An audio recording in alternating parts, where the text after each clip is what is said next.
자, 이제 하나님의 말씀 나누겠습니다. 우리에게 주시는 말씀 요한복음 5장 1절에서 9절까지의 말씀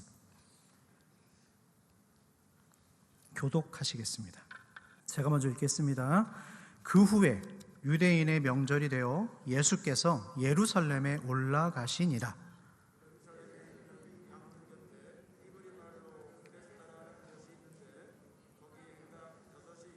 그 안에 많은 병자, 맹인, 다리 저는 사람, 혈기 마른 사람들이 누워 물의 움직임을 기다리니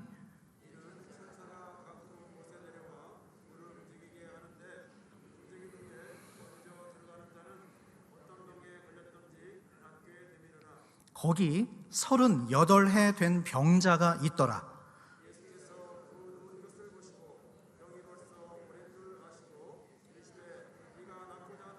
병자가 대답하되 주여, 물이 움직일 때 나를 못에 넣어주는 사람이 없어 내가 가는 동안에 다른 사람이 먼저 내려가나이다. 같이 읽습니다. 그 사람이 곧 나아서 자리를 들고 걸어가니라. 아멘. 보시고 아시고 일으키사, 보시고 아시고 일으키사라고 하는 제목으로 하나님의 말씀을 증거하겠습니다.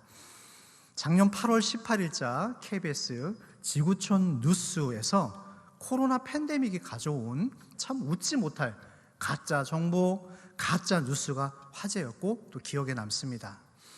일부 미국과 콜롬비아에서는요, 코로나 치료의 특효약으로 기적의 미네랄 약, 이 약을 물에 섞어 마시면 코로나는 물론이요, 아주 웃음이 자꾸 나오네요. 코로나는 물론이요, 각종 암과 치매, 온갖 질병, 무슨 병이 있든지 이 약만 드시면 다 낫는다는 소문이 파다했습니다만 사실 무근이었습니다. 또 페루에서는요, 생강을 갈아 먹잖아요. 생강을 갈아 먹으면 코로나가 낫는다는 소문이 돈 후에 실제로 생강 판매량이 급증했다고 합니다. 생강은 조금 나은 편이에요. 볼리비아에서는요, 심지어 이산화염소, 그러니까 이산화염소는 뭐 잘 아시겠지만 표백제의 물질입니다.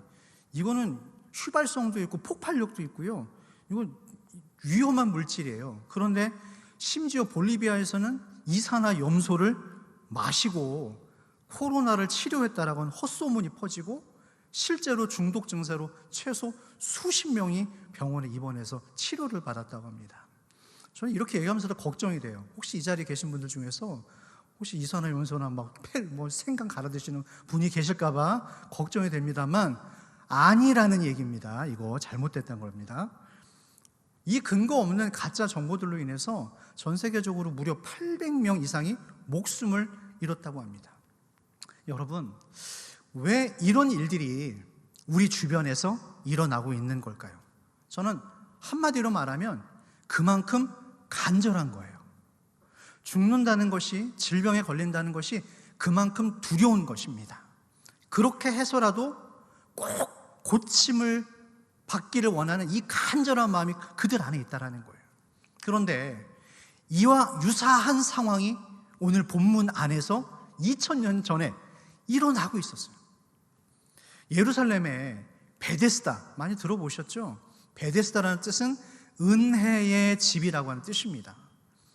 은혜의 집이라고 하는 아주 유명하고 진귀한 명소가 그곳에 있었어요.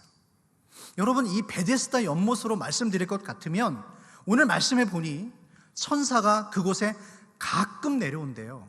정해진 기한이 없어요. 가끔 내려와서 물을 움직이게 한답니다. 다른 성경에서는 이 물의 움직임을 이렇게 휘저었다고 하는데 아무튼 어떤 움직임인지는 저는 잘 모르겠어요.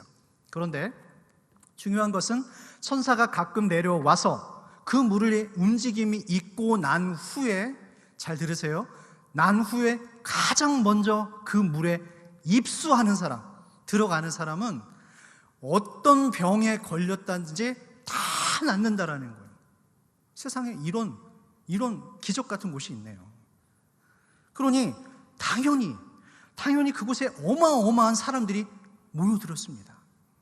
그야말로 인산인해 수많은 사람들이 다 모여서 장사진을 치고 있었어요. 어떤 사람들이 모였을까요? 말씀 3절에 보니까 많은 병자, 맹인, 다리 저는 사람들, 혈기가 마른 사람들, 그리고 기타 수많은 사연들을 가진 사람들이 다 모였어요. 즉 벼랑 끝에 서 있는 사람들이 거기에 있었다는 겁니다. 자, 이분들에게 있어서 이 베데스다 연못은 그야말로 유일한 해결책, 마지막 하나 남은 소망이 바로 그곳이었어요. 그런데 문제가 있네요. 문제가 항상 문제가 있어요, 여러분.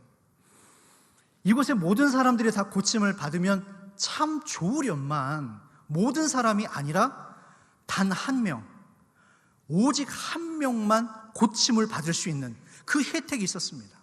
그러니 우리가 가보지 않았지만 엄청난 경쟁이 그곳에 있었다는 거예요. 천사가 언제 올지 모르니 눈에 불을 켜고 그 연못만 바라봐야 됐습니다. 밤에 잘 때도 편하게 잠을 잘 수가 없었어요. 불침번을 세워서 천사 오면 꼭 깨워라, 난리가 났을 겁니다. 또 화장실조차도 마음 편히 갈 수가 없었어요. 그곳에 모인 사람도 하루 종일 몇 달째, 아니 몇 년째, 몇십 년째 그 연못만 멍하니 뚫어져라 쳐다보고 있었습니다. 그곳에 행각 5개가 있다고 그랬죠. 행각이 뭐냐면 운막입니다. 운막. 천사 기다리면서 비도 피해야 되고 바람도 피하고 눈도 피해야 될 거 아니에요. 그 행각 5개를 지어놓고 엄청난 사람들이 모여서 그곳에서 천사를 기다리고 있었습니다. 만약 그 사람들 중에 누가 자녀들이 있는 가정이 있었다면 자녀들을 돌볼 여력이 없었어요. 그야말로 정상적인 일상생활을 포기한, 모든 일상이 다 틀어지고 꼬이고 막연한 기대 하나만 붙들고 하루하루 위태롭게 그냥 살아가던 그 현장에, 바로 그곳에 예수님이 오셨다는 거예요. 할렐루야, 할렐루야. 은혜의 집이라고 하는 이 이름에 걸맞지 않게 아주 모순되고요, 미스테리하고, 또 기적과 치유가 분명히 일어나고 있다고는 하지만 실상은 내가 다른 사람을 제쳐야 돼요. 내가 다른 사람을 밟고 이겨서야지만이 내가 살 수 있었던 엄청난 경쟁, 아마 다툼도 심하게 있었을 것 같아요. 내가 먼저 갈 거다, 아니다, 내가 먼저 갈 거다. 엄청난 싸움도 있었겠죠. 그런 현장이었어요. 요즘 우리가 희망 고문이라는 말을 자주 듣습니다. 희망과 고문이 합쳐진 말이에요. 즉 거짓된 희망으로 오히려 사람들에게 끔찍한 고통을 주는 행위, 애초부터 희망이 없었다는 거예요. 그 일이 이곳 베데스다 연못에서 일어나고 있었습니다. 그런데 이 이야기는 마치 우리의 인생과도 같아요. 오늘 벌어지는 이 이야기는 남의 이야기가 아니라 오늘 저와 여러분, 우리 모두의 이야기라는 거예요. 사랑하는 교우 여러분, 오늘 참 잘 오셨습니다. 오늘 이 말씀 속으로 여러분들 다시 한번 초청합니다. 바라옵기는 한 분도 그냥 돌아간 분 없이 이 말씀을 여러분 가슴 속에 넣으시고, 이 축복의 말씀이 여러분들 삶 속에서 동일하게 열려지는 그 은혜가 있으시기를 주님의 이름으로 축원합니다. 축원합니다. 예, 감사합니다. 사도행전 3장에 보시면 성전 미문 앞에서 사람들에게 동전 구걸하고 있었던 거지 안진뱅이가 있었어요. 베드로가 지나가다가 그 거지를 만납니다. 동전 좀 주세요, 좀 도와주세요, 좀 살려주세요, 이렇게 말하는 그 거지 안진뱅이를 보고 베드로가 아주 의미심장한 말을 해요. 나를 봐라. 은과 금은 나에게 없지만 나에게 있는 것으로 너에게 주노니 나사렛 예수 그리스도의 이름으로 일어나 걸어라. 무슨 말일까요? 당신은 지금 나한테 돈을 구하고 있지만 아니에요. 사실 당신에게 있어서 필요한 것은 동전 몇 푼이 아니요, 나사렛 예수 그리스도, 예수님이 필요하다는 것이었어요. 다시 말해서 그 사람의 지금 가장 근본적인 문제를 일깨워주고 있는 거예요. 우리가 인생에 살면서 이런 우선순위를 놓칠 때가 있어요. 예를 들어 볼까요? 지금 제 앞에 독이 든 음료가 있다고 가정해 보시죠. 그런데 이 사실을 여러분들의 가족들이 몰라요. 여러분들의 자녀들이 몰라요. 이것을 모르고 마시려고 할 때 여러분도 어떻게 하시겠습니까? 방관하시겠어요? 그냥 두시겠어요? 아니죠. 말릴 겁니다. 아니, 때려서라도 그것을 막지 않겠어요? 생각해 보십시오. 이 땅에서 불신자로 예수님과 관계없는 사람들로 여러분 주변의 가족들이나 형제 자매들이 살아간다고 했을 때 이 땅을 떠나고 나서 우리가 형벌을 받잖아요. 심판을 받잖아요. 영원한 형벌을 여러분의 부모, 형제, 내 자녀들이 받는다고 한번 생각해 보십시오. 얼마나 끔찍합니까? 얼마나 끔찍해요. 그렇다면 우리는 이것을 어떻게든 막아야 돼요. 살려내야 됩니다. 이것이 무엇보다도 우선적이고 급한 일이에요. 그런데 우리가 이 본질적인 문제는 잊어버리고 비본질적인 문제에게 우리가 열연해가 있어요. 내 땅 어디다 사지? 오늘 점심 이 예배 끝나고 나면 뭐 먹으러 가지? 김장을 오늘 할까 내일 할까? 오늘 주말이네? 드라마를 이걸 볼까 저걸 볼까? 어떻게 이자를 남기지? 물론 여러분 중요한 문제예요. 중요하지 않다라는 건 아닙니다. 하지만 우선순위가 있다라는 거예요. 베드로가 안진뱅에게 얘기했죠. 은과 금이 아니라 예수 그리스도의 이름으로 일어나 걸어라. 태어나면서부터 한 번도 안 일어서 본 적 없었던 그 사람의 그 핵심과 정곡을 끄집어내는 거예요. 돈이 아니다. 일어나서 걸어라. 한 번도 일어나 본 적 없었던 그 사람에게 일어나 걸어라. 핵심을 일깨워줍니다. 이 베데스다 연못은요, 다시 말씀드리지만 천사가 오기만을 기다리는 그런 현장이었어요. 10년이 될지 50년이 될지 100년이 될지 모르는 그런 기약 없는 기다림이었어요. 얼마나 지겨웠을까요? 얼마나 괴로웠을까요, 여러분? 이처럼 우리 인생에는 답이 없어요. 내 인생과 가정 안에서 일어나고 있는 수많은 사건과 사고들에 대한 그 해답이 우리에게 없다라는 거예요. 있어 보이지만, 내가 해결할 것처럼 보이지만 사실은 우리에게 답이 없어요, 여러분. 어찌 생각하십니까, 이 말에? 그러나 이와 같이 미약하고 유한한 우리의 인생 가운데 예수님이 찾아와 주신다면 그 순간부터는 우리 인생의 그 스토리가 다 달라져요. 이 연못에 38년 된 환자가 있었답니다. 38년. 여러분 38년 동안 병을 앓았다면 이미 심각한 수준이에요. 중환자입니다. 중환자. 이 소생케 되는 이 기대가 없어요. 아무것도 없는 사람이에요. 그런데 본문 6절에서 저는 오늘 여러분들과 이 말씀을 나누고 싶었어요. 6절에서 보시면 예수께서 그 누운 것을 보시고, 그러니까 38년 된 환자, 누워있는 그 사람을 보시고 병이 오래된 줄을 아시고라고 하는 그 단락이 있어요. 다시 한번, 예수께서 그 누운 것을 보시고 병이 오래된 줄을 아시고, 보시고 아셨답니다. 보시고 아셨답니다. 할렐루야. 이럴 땐 좀 아멘을 크게 해주셔야 되는데, 보시고 아시고 예수님이 찾아가셨대요.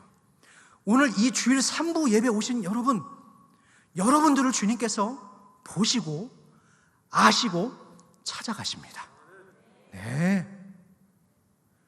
어찌 보면 이 사람이 가장 먼저 치료받았어야 될 그 사람이었어요. 그런데 수많은 인파가 모였었기 때문에 힘으로 안 되는 거예요. 이 사람은 너무 중환자였기 때문에 그 선착순의 경쟁에서 자꾸 밀려나가는 거예요. 보다 힘센 사람들, 젊은 사람들이 있었기 때문에 이 사람은 너무 쉬운 상대예요. 항상 좌절되고 밀려나고 이 안타깝고 처량한 이 불쌍한 한 사람에게 주님께서 보시고 아시고 찾아가셨다라는 거예요. 고난당하는 사람들의 특징이 있습니다. 하나님이 나를 버리셨네. 하나님께서 나의 이 급한 상황을 보지 않고 계시네. 고로 하나님은 계시지 않음 이라고 단언해요. 그리고 작정하고 하나님을 떠나시는 분들도 계세요. 하나님, 지금 우리 아이 이 결혼 문제 너무나 급한데 왜 이렇게 배필을 안 주십니까? 우리 아이 요번에 이 대학 문제 왜 이렇게 응답을 안 해주십니까? 우리 남편 직장 일터의 문제, 사업의 문제 왜 이렇게 안 열리는 겁니까? 여러 가지 문제들이 있으시죠? 그런데 주님이 나의 이 급한 상황을 모르실 거라 생각하는데 그게 아니라는 거예요. 주님은 다 알고 계신다라는 거예요. 문제는 주님이 아니라 우리들이 문제입니다. 우리들이. 언젠가 제가 퇴근하고 집에 갔어요. 그랬더니 이 꼬맹이 한 녀석이 저 오는 걸 보더니 소파 위로 올라가더라고요. 소파가 조금 높아요. 근데 저를 지체 없이 아빠 내가 지금부터 날아간다 그러니 하늘을 딱 펴고 이렇게 손을 펴고 거기서 붕 뛰어버리는 거예요. 근데 그 순간 아이의 표정을 봤습니다. 1초 하늘에 떠 있었거든요. 너무 이거 설명을 드릴 수가 없네요. 너무 행복한 표정으로 막 만족한 표정으로 제가 얼른 받았습니다. 이 꼬맹이는 저를 믿었던 거예요. 자기가 그렇게 뛰어내려도 우리 든든한 아빠가 자기를 받아줄 거라고, 받아낼 거라고 하는 그 확신이 있었기 때문에 그렇게 뛰어내린 겁니다. 여러분, 우리가 예수를 믿는다고 하는 것은 바로 이와 같은 거예요. 오늘 저와 여러분들이 예수를 믿는다는 것은 이와 같은 확신과 기쁨이라는 거예요. 그러나 오늘 베데스다 연못에 이 사람들이 모여있던 사람들이 가지고 있었던 그 확신, 그 기다림, 그 기대, 그 소망은 제가 지금 말씀드린 그 소망과 확신과 전혀 사뭇 다른 내용이었다는 거예요. 이미 기쁨을 잃어버렸어요. 감동도 없어요.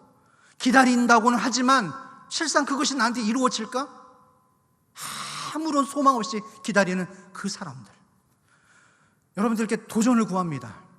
오늘 이 예배에 참여해 계시고 지금 이 자리에 앉아 계시는 여러분들의 마음도 혹시 그렇지 않을까요? 감동과 기쁨과 이 감사함을 잃어버리고 이제 남은 것은 습관적이고 형식적, 기계적 예배자가 아니라 구경꾼이 되어서 어디 한번 잘하나 볼까? 어떻게 하는지 볼까? 혹시 이런 모습이 오늘 우리 안에 있지는 않을까요, 여러분? 시편 62편 이런 말씀이 있습니다. 나의 영혼아 잠잠히 하나님만 바라라. 나의 영혼아 잠잠히 하나님만 바라라. 그의 소망이 그에게서 나는도다. 오직 주만이 나의 반석이시오 나의 구원이시오 나의 요새이시니 내가 요동치 아니하리로다. 여러분들 시선은 지금 어디에 있으십니까?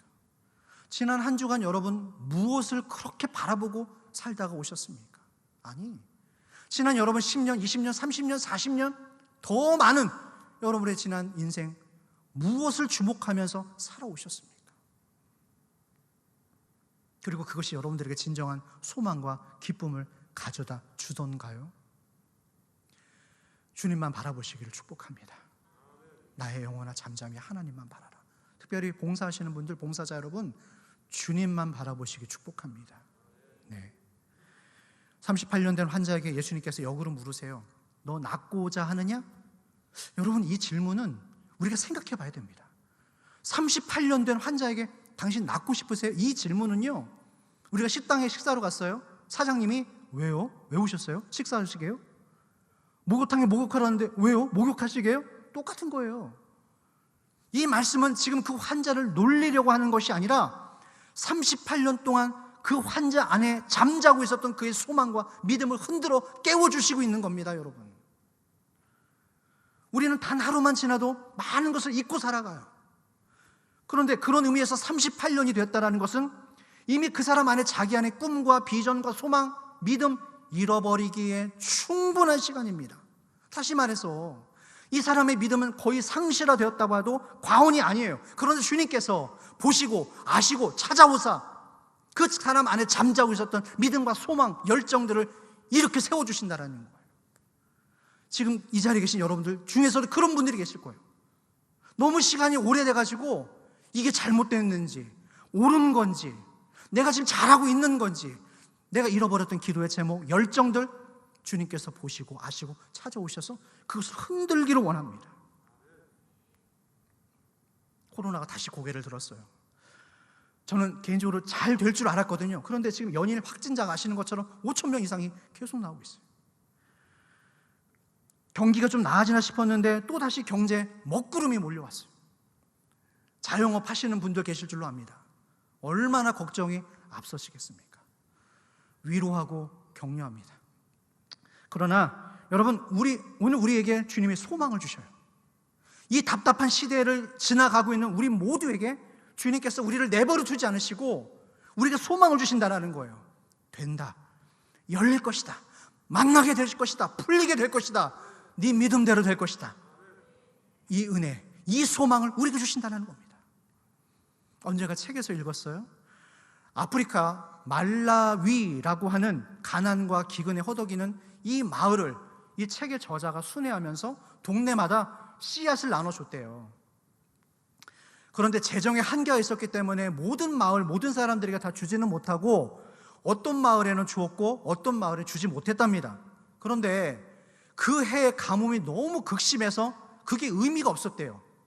어차피 수확이 없었으니까, 뿌렸던지 뿌리지 않았던지. 그런데 여러분, 아주 놀라운 결과가 나타났어요.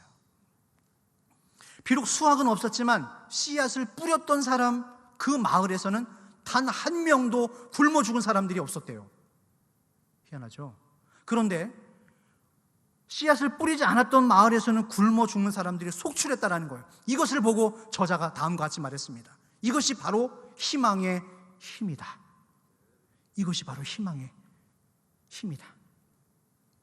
내가 무엇인가 씨앗을 뿌렸다라고 희망을 걸었던 사람은 살아남았어요. 그러나 씨앗을 뿌리지 않아서 어차피 나는 아무것도 거둘 것도 없고 볼 것도 없다라고 생각했던 사람들은 굶어 죽었다라는 거예요. 예수님은 우리에게 참 소망을 가져다 주세요. 이미 그분 자체가 우리에게 소망을 가져다 주셨습니다. 지금 이 순간에도 우리에게 말씀의 씨앗이라고 하는 소망을 넣어주시고 계세요. 귀 있는 자는 들으십시오. 받으십시오. 상황이 나아진 것은 없지만 이 말씀을 들을 때 우리 안에 잊혀졌던 믿음과 소망이 다시금 조금씩 움트고 새로 나옵니다. 그게 바로 주님이 주신 은혜예요.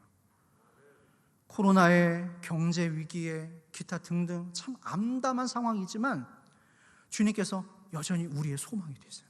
이거는 불변의 진리예요. 그런데 악한 마귀는 반대의 일을 합니다. 주님은 우리에게 소망을 주시고 기쁨을 주시지만 악한 마귀는 반대의 일을 해요. 분노를 주고 절망을 주고 관계에 깨짐을 주고 내 안에 잊혀졌던 상처들. 예수님은 이미 우리에게 용서를 선포하셨는데 너 용서 안 받았어, 너 그랬잖아, 너 나쁜 사람이잖아. 자꾸 과거 얘기를 들먹이고 꺼내게 만들어요. 이게 바로 악한 마귀가 하는 짓입니다. 가라지를 뿌리는 거예요. 민수기 13장에 보시면 여러분 아실 겁니다. 가나안 땅을 정탐하고 나서 12명의 정탐꾼들이 돌아와서 보고를 해요. 그런데 그 중에서 10명이 아주 부정적인 사람들이에요. 이렇게 얘기합니다. 하나님이 주신 약속의 땅 맞습니다. 가야죠. 그런데 가면 죽어요. 왜냐하면 거기 원주민들 장대한 거인 같은 사람들이 있어서 우리가 그들 앞에서 메뚜기입니다. 가면 죽어요. 왜 가려고 합니까? 이 말을 듣고 난리가 납니다, 여러분.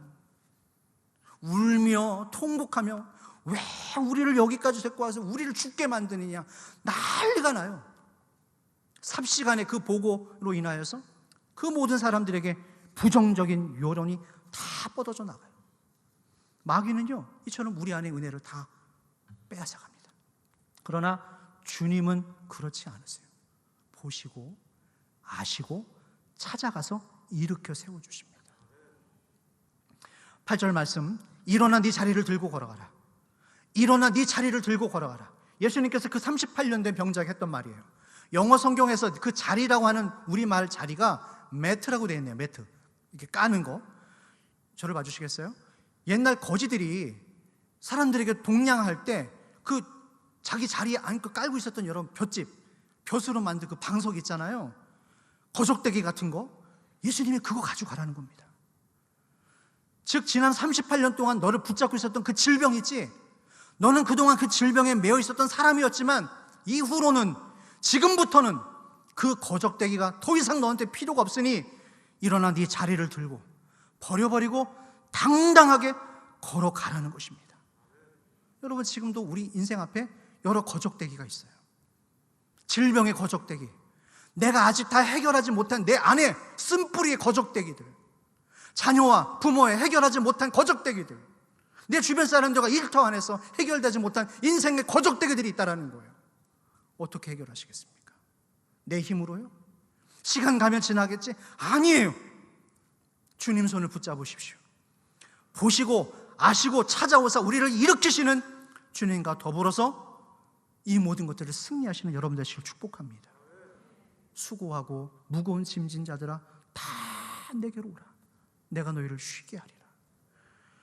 특별히 우리 부모님들 위로합니다. 인생의 짐이 많이 무거우실 줄로 아나요. 우리 젊으신 부분들 아이들 키우는 거 쉽지 않으시죠? 우리 각기 저마다 인생의 수고로운 짐을 다 메고 왔어요. 여러분들 지금 눈에 보이지 않지만 여러분들 어깨에 여러분들 각자가 감당해야 될 수고로울 그 짐들을 다 메고 있습니다. 힘드시죠? 위로합니다. 격려합니다. 축복합니다. 여러분. 내가 아무리 지혜로워도, 내가 아무리 많은 것을 배웠어도 우리 힘으로는 이 인생의 짐을 감당할 수가 없어요. 풀래야 풀 수가 없어요. 그러나 예수님이 오늘 이 현장에 오셨잖아요. 이 무질서하고 정말 이 치열한 경쟁이 있는 곳에 예수님이 오셔서 이것을 다 해결해 주시잖아요. 마찬가지로 우리 인생 가운데, 여러분의 인생 가운데 주님이 오셔서 이 모든 것들을 능히 다 해결해 주시길 주의 이름으로 축복합니다. 대림절 두 번째 주일입니다. 이미 예수님께서 소망으로 오셨고 다시 오실 주님을 우리가 지금 간곡히 기다리는 그런 절기를 지나가고 있어요. 그런데 이미 오신 예수님이 우리 눈에 보였음에도 불구하고, 말씀으로 비춰졌음에도 불구하고 여전히 많은 사람들이 세상의 헛된 것들을 자기의 소망으로 삼고 있어요. 이미 예수님께서 우리에게 이 말씀을 주심에도 불구하고 깨닫지 못하고 여전히 세상의 것들을 바라보고 미련을 두고 그것이 나의 온전한 소망인 양, 내가 영원히 이 땅에서 그것 붙들고 살 것처럼 착각하며 살고 있습니다. 이제 나오나 저제 나오나 아무런 희망과 감격 없이 그 천사만, 그 연못만 바라보고 있는 이 모습에서 우리가 과감히 탈출하기를 원합니다. 지난날 우리가 품고 있었던 이 거적대기, 그것이 무엇인지는 전 잘 모르겠습니다. 하지만 여러분, 오늘 이 말씀을 믿으시고 이 말씀을 받으시고 그 거적대기를 버려두고 일어나 예수님과 손잡고 담대히 세상과 맞서는 믿음의 권속들 되시기를 주의 이름으로 축원합니다. 보시고 아시고 찾아오사 우리를 일으키시는 주님, 그 은혜 안에서 이번 한 주간도 여러분 무엇을 하시든 어디에 계시든 승리하시는 여러분들과 여러분들의 가정과 자녀분들 되시기를 주의 이름으로 축원합니다. 축원합니다. 기도하겠습니다. 우리의 참된 소망이 되시는 주님, 베데스다 연못가에 수많은 사람들을 보시고 아시고 찾아오사 다시금 새롭게 일으켜 세워주시는 그 능력과 회복의 역사가 이 자리에 머리 숙인 저희들에게도 동일하게 내리도록 축복하여 주옵소서. 헛된 세상의 것들에 우리의 중심 두지 않게 하여 주시고 오직 나의 영혼이 하나님만 바라봄으로 인하여서 세상 그 무엇으로도 줄 수 없는 온전한 평안이 우리에게 임하게 하여 주시옵소서. 세상의 참된 소망 되신 예수님의 이름으로 간절히 기도하옵나이다. 아멘.